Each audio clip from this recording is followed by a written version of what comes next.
Hi guys, good morning. Good morning everyone. Good morning, good morning.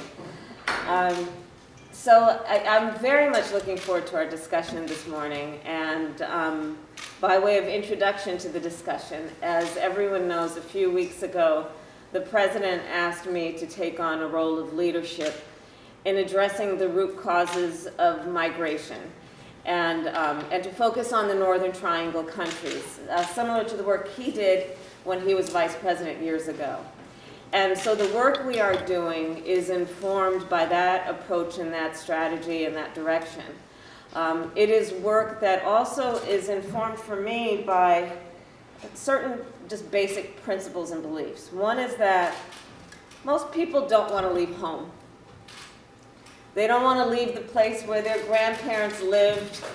They don't want to leave the place where they are familiar with the culture and the language.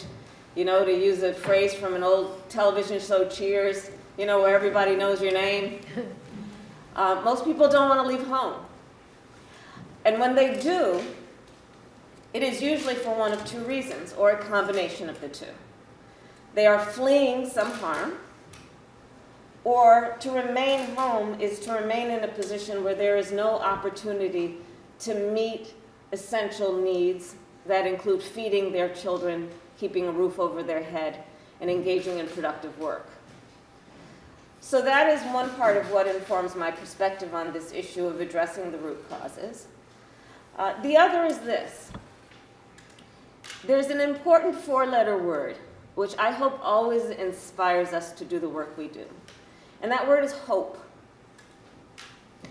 And in this regard, in our focus on the Northern Triangle, looking at the fact that we have an opportunity as the United States of America, with the resources and with the will that we have, to provide the people of the Northern Triangle with some hope that if they stay at home, help is on the way, and they can have some hope that the opportunities and the needs that they have will be met in some way. Now, I will say that I'm very clear. I know we all are. This is a group of experts. I'm, again, really looking forward to hearing from you. We are all very clear. The work that we have the potential to do in the Northern Triangle will not evidence itself overnight by any stretch. We are looking at issues that have been a long time in the making. We are looking at issues that relate to the need for economic development, a need for resilience around extreme climate, looking at the fact that this is, in large part, these Northern Triangle countries, a large part of their economic base was agriculture, and then what the severe climate experiences have done in dampening and really harming their ability to have that economic driver in their countries. We are looking at issues that relate to violence and corruption. We are looking at extreme food insecurity and what must be addressed there. And so the focus that we are bringing to our work in the Northern Triangle is really about assessing and figuring out what we might do to encourage economic development, addressing what we know is present there in terms of the need to address issues that relate to integrity of government, rule of law, corruption, but looking at it also in the context of what we can do with the resources we have to assist on issues like agriculture, farming, water irrigation. I happen to really care a lot about water policy. We are looking at how we can internationalize our effort. And so there is great work that is already happening within our initiative that includes reaching out to our allies through the UN. There is the work that we need to do to look at, again, stability around food insecurity, but also stability around making sure that women and girls are being protected and have the opportunities that they deserve to have. So these are some of the areas of focus for us. And we are convening this group of experts today to hear from you, because you all have been working for years in this region, and I want to learn from you and get your expert advice on what works and what does not work to address, again, the root causes of people leaving the Northern Triangle so that we can, as a member of the Western Hemisphere,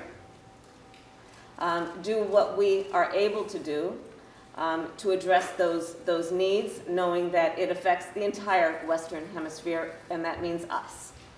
So with that, I want to thank everyone for being here today, and I'm looking forward to beginning our discussion. Madam Vice President, will you visit the southern border? Do you have a trip planned? Will you plan one in the future if the situation with migration doesn't resolve itself? So, as I mentioned to the experts, the President has asked Secretary Mayorkas to address what is going on at the border, and he has been working very hard at that and is showing some progress because of his hard work. I have been asked to lead the issue of dealing with root causes in the Northern Triangle, similar to what then Vice President did many years ago. But I will tell you that these are issues that are not going to be addressed overnight in terms of the root causes issue. A large part of our focus is diplomatic in terms of what we can do in a way that is about working with these countries. So for example, I have talked with the President of Mexico, the President of Guatemala. We have, well, I'm probably saying too much, but we have plans in the work to go to Guatemala as soon as possible, given all of the restrictions in terms of COVID and things of that nature. But these are areas of focus for a very important and good reason. We must address the symptoms, and that is what is happening with the team of folks who are working on the border, led by Ali Mayorkas. But we also have to deal with the root causes. Otherwise, we are just in a perpetual system of only dealing with the symptoms. So our focus is to deal with the root causes, and I'm looking forward to traveling, hopefully as my first trip to the Northern Triangle, stopping in Mexico and then going to Guatemala sometime soon. Madam Vice President, how do you evaluate success? How do you evaluate success? This has been an intractable problem for years. Thank you. Okay. There are many metrics, and I'm happy to follow up with you after I talk to the experts also. But I agree with you. We have to figure out how we're going to assess our impact. But let me be clear, and everyone who's been working on this, for decades, will tell you it will not be obvious overnight. The work we have to do is going to require a commitment that is continuous, that we institutionalize with our partners, and that's the work that I'm prepared to do, which is to begin that process of meaningful work, knowing that we're going to have a long-term strategy, and it will take some time to see the benefits of that work, but it will be worth it. Thank you all. Thank you. Thank you.